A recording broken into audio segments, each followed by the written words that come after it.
এই সরকারের অধীনে বিএনপি কোনো নির্বাচনে অংশ নেবে না উল্লেখ করে বিএনপির মহাসচিব মির্জা ফখরুল ইসলাম আলমগীর বলেছেন, প্রশাসনকে সব ধরনের সুযোগ সুবিধা দেয়ায় টিকে আছে সরকার।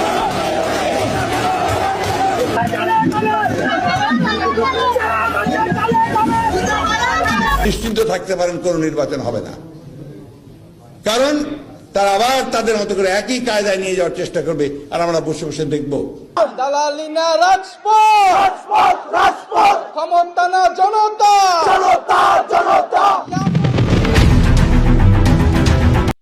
বাংলাদেশের রাজনীতির স্লোগান দিয়েছিলেন ক্ষমতা না জনতা, কিন্তু এখন দেখা যাচ্ছে ক্ষমতাই সবকিছু, জনতার কোনো দামই নাই। কারণ ক্ষমতার জন্য তারা শুরু করেছে নানান বাহানা, নিজের স্বার্থকে কাজে লাগিয়ে তারা জনগণকে ব্যবহার করছে। এমন অনেক অপবাদ চলে এসেছে উপদেষ্টাদের মধ্যে। এমন মির্জা ফখরুল এমন কথা বললেন যে উপদেষ্টা নাই তিনি পদত্যাগ করেছে, তার গদিটি শক্ত করে তারপরে আমরা এ নির্বাচন চাই না এবং আমরা কখনোই নির্বাচন করব না, এমন ইঙ্গিত দিয়েছেন। আপনারা দেখলেন একটু আগেই একটি ক্লিপে। তো প্রিয় দর্শক, পরবর্তীতে কবে নির্বাচন হবে এবং কি হতে পারে সামনে দেশে, অবশ্যই গুরুত্বপূর্ণ কিছু বক্তব্য দেখবেন এই ভিডিওতে। তবে ভিডিওটি ধৈর্য সহকারে দেখার অনুরোধ রইল এবং চ্যানেলে নতুন হলে সাবস্ক্রাইব করে আমাদের পাশে থাকুন। আমি দল গঠন করব। দল গঠন করতে চাচ্ছি, কারণ দল গঠন রাজনীতি মানে একটা এখন বিজনেস। রাজনীতি করলে অনেক টাকা পাওয়া যায়, মাল পানি কামানো যায়। সবাই তো তাহলে কেন রাজনীতি করে, কেন রাজনীতির দল গঠন করবে, কি কারণে, ওয়াই? তার মানে হচ্ছে রাজনীতি একটা লাভজনক জায়গা, রাজনীতি একটা হচ্ছে বিজনেসের জায়গা। রাজনীতি করলে মাল পানি পাওয়া যায়, রাজনীতি করলে, রাজনীতির দল গঠন করলে আলাদিনের চেরেক পাওয়া যায়, টাকার বস্তা পাওয়া যায়, খড়ি পাওয়া যায়। সো এটার জন্য আমাদের দল গঠন করতে হবে। আপনি কি টাকার জন্য রাজনীতি করবেন নাকি? তাহলে কিসের জন্য? আমার ঘর থেকে টাকা এনে রাজনীতি করবো নাকি? ওরা কি ওদের ঘর থেকে এনে টাকা নিয়ে রাজনীতি করছে নাকি? ওদের জিজ্ঞেস করেন ওদের কোথা থেকে টাকা, কি সম্পদ বিক্রি করছে, টাকা পাইছে কই, এত টাকার উৎস কোথায়? ওরা কিভাবে রাজনীতি করলো?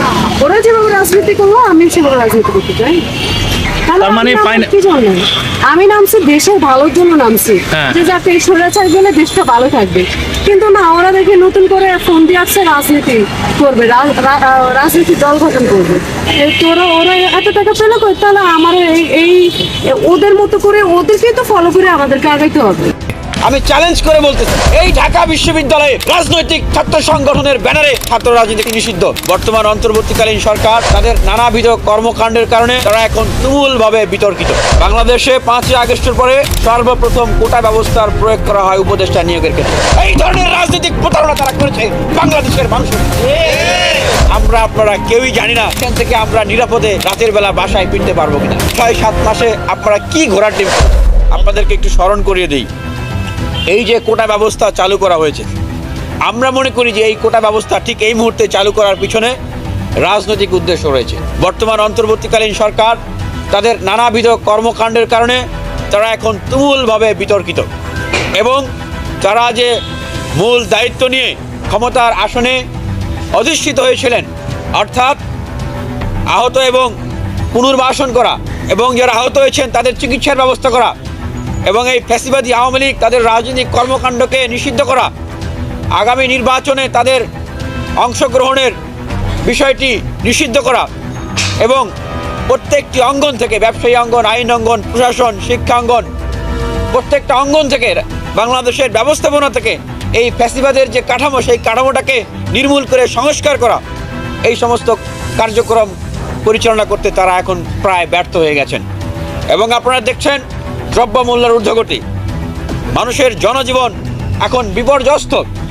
তারা সবচেয়ে বেশি যে সমস্যাটি ফেস করছেন সেটি হচ্ছে নিরাপত্তাহীনতা। আমরা আপনারা কেউই জানি না যে এইখান থেকে আমরা নিরাপদে রাতের বেলা বাসায় ফিরতে পারবো কিনা, আমাদের জীবন নিয়ে আমরা নিরাপদে বাসায় ফিরতে পারবো কিনা। সুতরাং ঠিক এই মুহূর্তে এই পরিস্থিতিগুলোকে ধামাচাপা দেওয়ার জন্য তারা এই ধরনের একটি ঘটনার অবতারণা করলেন। ঠিক শেখ হাসিনাও যেইভাবে ক্ষমতাকে দীর্ঘায়িত করার জন্য নানান সময় নানান ধরনের এজেন্ডা ছুড়ে দিয়ে মানুষদেরকে বিভিন্ন দিকে বিভিন্ন এজেন্ডায় ধাবিত করতেন। আরেকটা বিষয়, এটার পিছনে ওনাদের যে রাজনৈতিক উদ্দেশ্য, বাংলাদেশের 5ই আগস্টের পরে সর্বপ্রথম কোটা প্রথা কোথায় প্রয়োগ করা হয় আপনারা কি অবগত আছেন? বলতে পারবেন? আপনাদেরকে একটু ধরিয়ে দিই। বাংলাদেশে 5ই আগস্টের পরে সর্বপ্রথম কোটা ব্যবস্থার প্রয়োগ করা হয় উপদেষ্টা নিয়োগের ক্ষেত্রে। সেখানে ছাত্র কোটায় উপদেষ্টা নিয়োগ দেওয়া হয় এবং বলা হয় ওনারা বৈষম্য বিরোধী ছাত্র আন্দোলনের প্রতিনিধি। এর পরবর্তীতে আমরা দেখলাম যে বৈষম্য বিরোধী যে প্ল্যাটফর্ম, যেখানে ছাত্র অধিকার পরিষদ, ছাত্র শক্তি, ছাত্রদল, ছাত্র শিবির, ছাত্র ইউনিয়ন, ফেডারেশন সহ অন্যান্য সকল ছাত্র সংগঠনের পদধারী নেতৃবৃন্দদের, ইভেন ছাত্রলীগেরও পদধারী নেতৃবৃন্দদের একটি সংমিশ্রণ, সমন্বয় ছিল, অংশগ্রহণ ছিল। যেভাবেই মূলত আসলে আমরা সবাই মিলে প্ল্যাটফর্মটাকে তৈরি করেছিলাম, সেখান থেকে অন্যান্য রাজনৈতিক দলের পদধারণকারী ছাত্র নেতাদেরকে তার সেখান থেকে বের করে দেওয়া হয় এবং যাদেরকে রাখা হয় এই শর্তে রাখা হয় যে তারা কোনো রাজনৈতিক দলের পদ ধারণ করতে পারবে না। এই যে সমন্বয়ে কোটা চালু করা হয়, একটু পরেই আমি তার ব্যাখ্যা দিচ্ছি, আপনারা বুঝতে পারবেন। এরপরে আরেকটি কোটা চালু করা হয় বিভিন্ন সংস্কার কমিশনে ছাত্র প্রতিনিধি কোটা।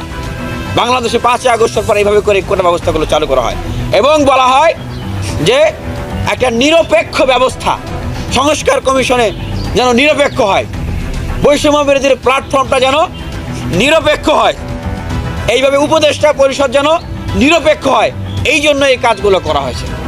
এখন আমি সাংবাদিক বন্ধুসহ বাংলাদেশের যে তরুণ তরুণীরা, বাংলাদেশের যে জনতারা এই গণ অভ্যুত্থানে অংশগ্রহণ